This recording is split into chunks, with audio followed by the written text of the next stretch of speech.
What's going on, guys? We're going to go over some of the things that you might have missed in the new raid update and explain how I think some things are going to work and how I think some things are going to happen. Alright, first of all, let's take a look at the comments. We got to see the comments, right?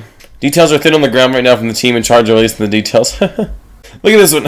I think that the primal shards shouldn't contain rares, only epics above. They are very hard to obtain. Please change this aspect to primals.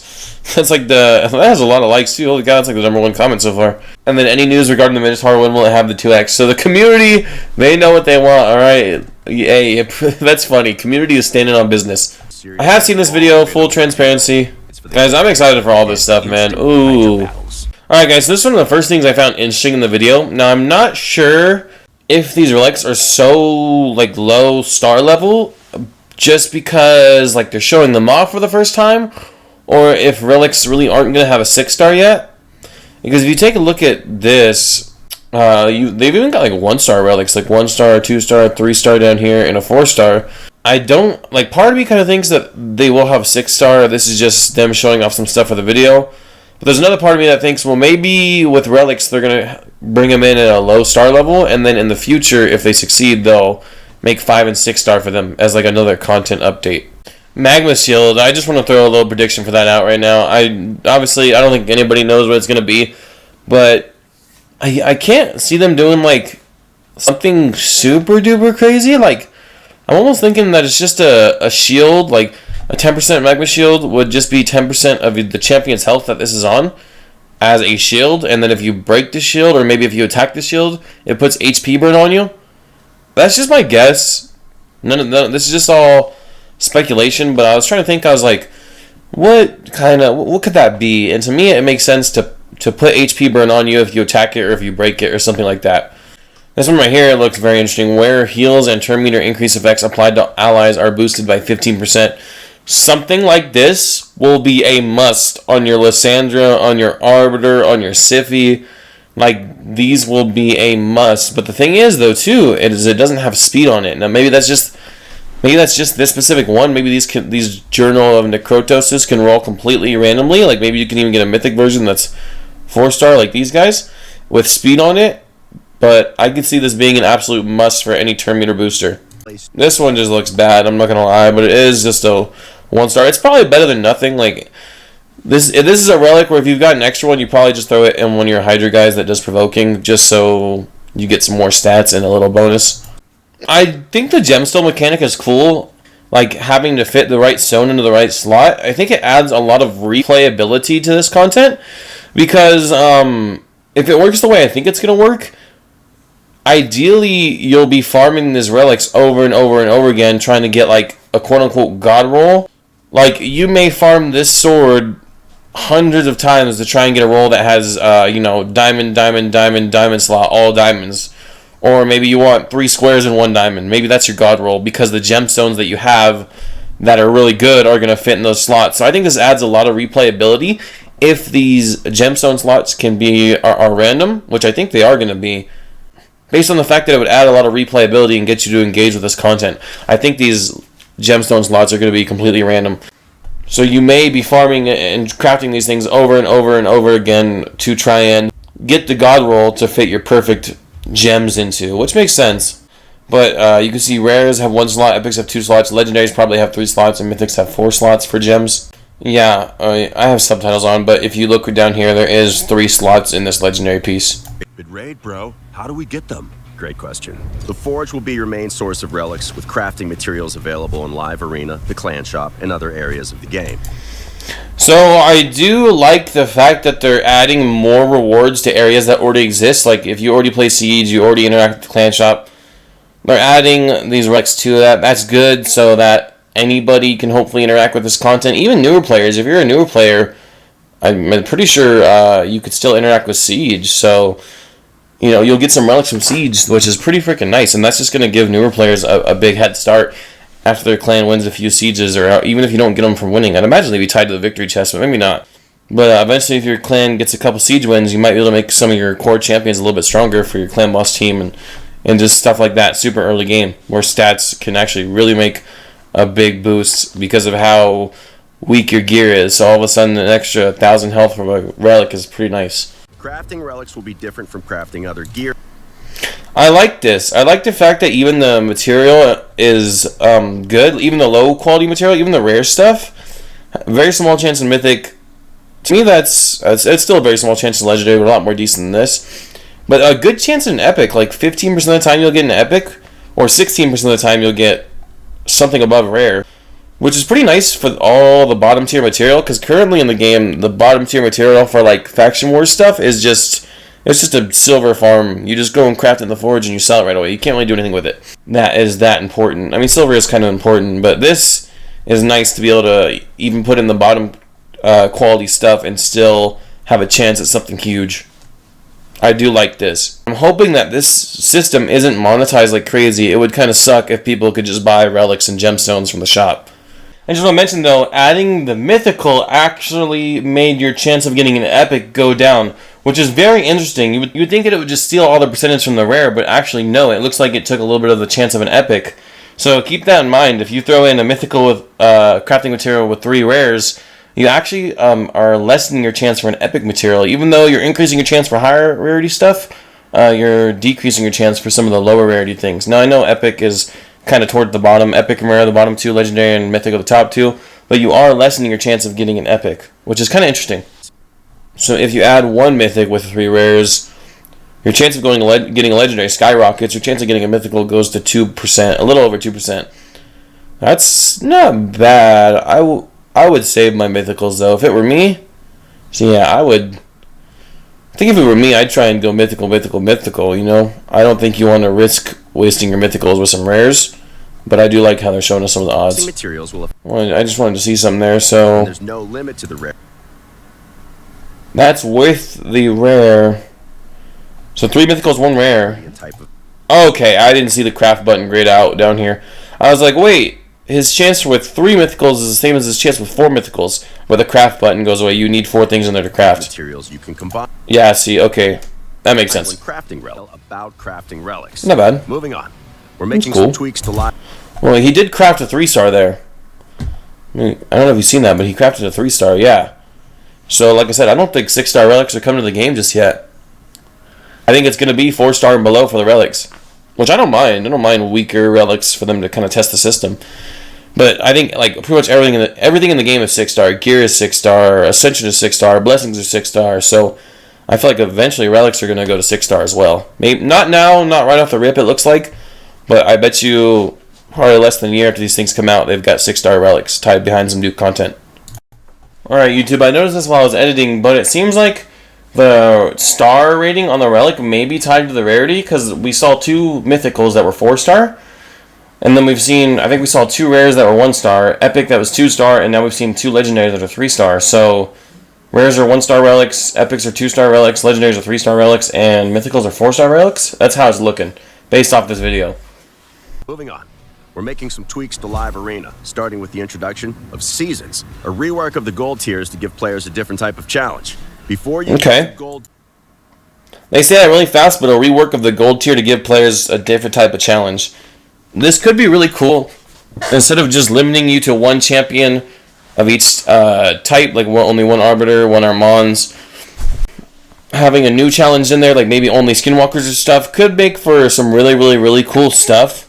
But hopefully they don't go too extreme with it. Like, hopefully the restrictions aren't as tight as, like, Cursed City stages. And I know I'm just speaking for myself, maybe, but, like, if there's, like, an only Skinwalkers, like, season, I am not moving all my Siegfried's gear to other Skinwalkers. I am just using what I have, and if I win, I win, and if I lose, I lose. I'm not moving all my best gear to Skinwalkers and stuff like that. But we'll see how creative they get with it. Regular rewards, like 2 new variable gear sets and materials to craft relics. 2 new variable gear sets, which means 9-piece. I don't know if anybody's really touched on that yet, but 2 new variable gear sets. That's Supersonic, Protection, Merciless. Those are variable sets. Also, relic crafting materials are coming to Live Arena, which is nice. So it tells you, and that's nice, it tells you how much it's completed. You'll be freed up to sort your artifact. You'll be freed up to sort your artifacts, but can you go battle somewhere else? And if you can battle somewhere else, are the champions that you're using in your background battles freed up? Like, can I use my Siegfried in, Dragon Hard and in Ice Golem Hard at the same time? Or is it once I'm doing background battles, I cannot battle other content? Like, I have to wait for that to finish before I go do another battle. I'm very curious. Like, does it allow me, like, is really all I'm going to be able to do is mess with my artifacts and maybe look at Clan Siege and see how the battles are going. Maybe click on the buildings, see who's winning, see who's losing. But am I going to be able to do any sort of fighting at all? Or is it kind of just going to be staying in the tavern, leveling up some champions? And also, what happens if you try and take gear off of a champion that's battling in the background? I'd imagine it would mess up your run, right? Or would it stop your run? I had a little interruption there. I'm not sure what I was blabbing about. But, yeah, I wonder how the system's going to work. I'm sure we'll get more of like an in-depth look at it. But I'd imagine... It does say you can battle, though. Could I have a team battling Stage 4 while I go in and battle Stage 5? I wonder. If you can, that's cool. I'm just curious I'm curious how much we'll actually be able to do while background runs are going on. For champions, that we're also working on enabling super raids in the campaign. I paused this early. Super raids in the campaign is a huge freaking W. While you're at it, please add mystery shards to nightmare mode of campaign. But you know what? We'll take our wins where we can get it. At least now, farming 12-3 Brutal will take a lot less time. One of my biggest issues with running 12-3 Brutal is you put on your 50 multi-battles for the day, and you have like 200 energy left over at the end of it because they don't get enough multi-battles to farm your guys up and use all your energy at the same time. So then the last of them, you got to go through and click them. So at least now you'll use all your energy. Sometimes I farm 12-6 Nightmare just because I have so much energy, and I'm like, I don't want to have to battle this later. I was like, let me just use all my energy right now with multi-battles. So... This is nice. This is very, very, very nice. Champion training and stuff's going to take half the amount of time, at least as far as the campaign runs goes. That's really nice. Working hard to bring instant battles to the Hydra. This is crazy. Not much to say yet. Instant battles to the Hydra? That's crazy. How are they going to pull it off? I mean, the level of RNG in Hydra compared to Clan Boss is insane. So many things can go wrong in your run, and I've had runs where so many things go right, where you get that 5% cooldown on that mastery and your Trunda hits with that nuke again and it saves your other Trunda and it's like, oh my god, my run is saved, no way. So it's, I don't know, so much RNG with Hydra. And do you get your key back? If you get your key back, like if you have the option to free regroup, I should say, if it lets you free regroup, I'm just going to instant battle it like 10 times in a row and then keep the highest one. Or I know I won't be able to go back to a super high result, but like when this comes out, I'm going to instant battle and find out like, hey, what's my max? Maybe even instant battle and free regroup like 100 times. Unless it forces you to use the key, which probably would be the smarter move. Because like I said, if not, I'm going to instant battle 100 times, kind of find out what's the highest I can hit, and then instant battle again until I hit my my cap, you know what I mean? Until I get that perfect RNG run. Until I get that, 40 million run versus that 20 million run where things went wrong. So I wonder if you can get your keys back and free regroup, then everybody's just going to keep instant battling until they get a really, really good result. Coming soon, so stay. So this part was interesting. Craft's complete, and it looks like before he was telling it what charms to use. I think that's what was going on. Yeah, oh, here you go. Here, and there's your materials used too. This could be really cool for like my videos where I farm like gear from the Dark Fae, or where I craft it. And then if I'm having it automatically use the charms and stuff, this could be really nice. This could also be really nice for like getting a bunch of silver, like crafting those low tier artifacts and just having it auto sell all of them. It looked like you were able to auto sell them. Yeah, because if he did 40 crafts and only got 35 artifacts, it auto sold 5 of them.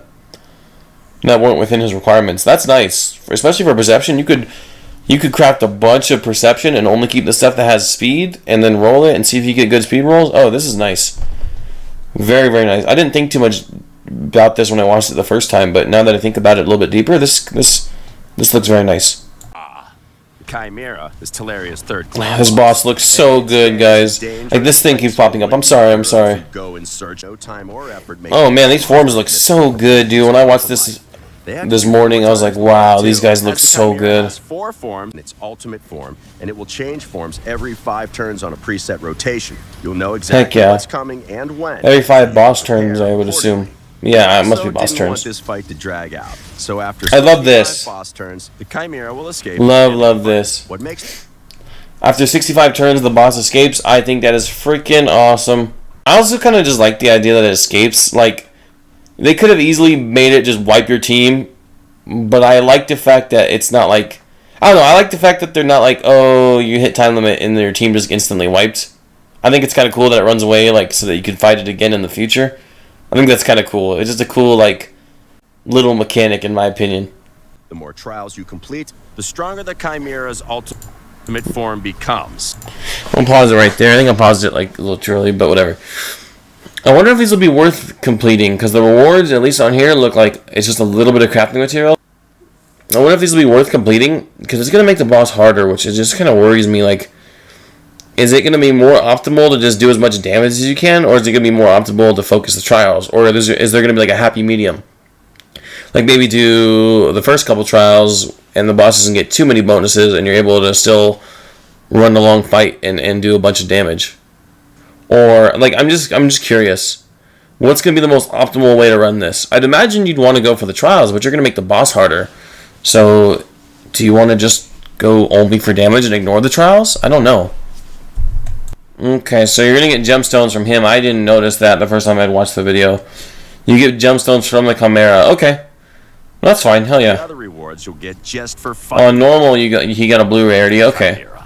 Same as other clan boss fights, you'll get personal reward chests for dealing enough damage to the Chimera, which will be doubled if your clan gets it to 0. Yep, just like any other clan boss. We're nice. also introducing the Chimera Clash. Chimera Clash might be absolutely crazy. Which will work the same as the So that was the new mythic looks not to be tied to the Chimera chests. He looks to be tied to the Chimera Clash chests. Or actually, well, no, that's an ultimate chest. Hold up. Let me rewind that. It looked like they opened. It looks like they opened a chest from Clash. Hold up. We're also introducing the Chimera. Let's see. I thought he clicked on that. Maybe I'm wrong. They mentioned Chimera Clash, and then they open an ultimate chest. But no, that chest does look like it's from the Chimera. Okay, because you can see their Ultra Nightmare, and that's 2 from Ultra Nightmare. Okay. It looks like he's got, maybe that's a 2-star relic. Is that looks like it might be a relic, but I don't know. It doesn't have a rarity, so I'm not 100% sure on that. I was wondering what that was the first time I watched it. This, I think, is stuff to upgrade relics to level them up. And then here's crafting materials. So on crafting materials, is that Nightmare? That's Ultra Nightmare. On Ultra Nightmare, 34 of those, 22 of those, 6 of those. So you're going to need to do a lot of this, but that's fine, though. Oh, and there's also time remaining, 5 days, 24 hours. Probably a weekly thing, then. For a brand new mythical champion up for grabs. Mythical, I don't think we've seen his kit yet. Keep your eyes peeled for we may have seen his kit by the time we pause it. We may have seen his kit by the time I upload this video, but I don't think we've seen his kit yet. Holiday season is coming, and we're bringing Sir Nicholas's companion, Lady Noelle, into the fold. Don't get on. Happy that Sir Nicholas is getting a little bit of love through a kind of a partner champion. All year. Bells the Reckoner will drop by the holiday celebrations as well, but be sure to watch your. I'm thinking that one of these two has to be the fusion. Of Krampus is around. There are more champions to join. And then obviously Dark Elves faction unity. Did they break the order? Well, let's see. Did they break the order? There was an order that was established. I'm just curious, did they break it? So if you guys didn't know, there was an order. We cracked the code. I have a video on it, but they just been working their way this way, just through the factions. Did they break it, though? Oh, they did not. Okay.